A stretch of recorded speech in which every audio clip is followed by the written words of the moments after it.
Mga bro, nakaka-excite ang balitang ito. Ang German defense company Rheinmetall ay nagdemo ng kanilang Skyranger 35 air defense system na nakamount sa Leopard 1 chassis.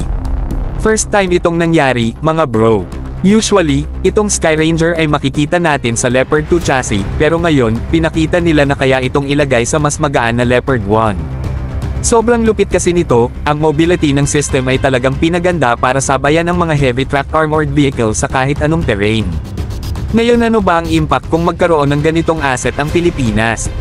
Mga bro, sobrang malaking bagay ito para sa Philippine Army, lalo na pagdating sa air defense. Kasi kung titignan mo, yung Skyranger 35 ay parang all-in-one solution sa pagpaprotekta sa ating ground forces mula sa aerial threats.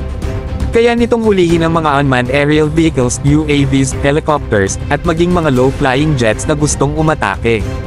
Ibig sabihin, pag nasa field operations ang tropa, mas kampante sila na may backup na air defense na gumagalaw sa tabi nila. Isa pang benefit nito ay ang enhanced mobility. Dahil nakamount ito sa Leopard 1 chassis, hindi ito basta-basta titigil sa rugged terrains ng Pilipinas, lalo na kung may mga military exercises or real-time engagement sa mga lugar na hindi patag. Imagine mga bro, ang Skyranger na sumusunod sa heavy armor units ng Philippine Army, binibigay ang proteksyon na kailangan nila habang nasa laban. Hindi lang ito basta stationary defense mga bro, it's a moving shield. Ang lupit ng 35mm revolver gun ng Skyranger. Kaya nitong mag-launch ng sobrang bilis na rounds, at kung kailangan, meron din itong guided missiles para sa long-range targets.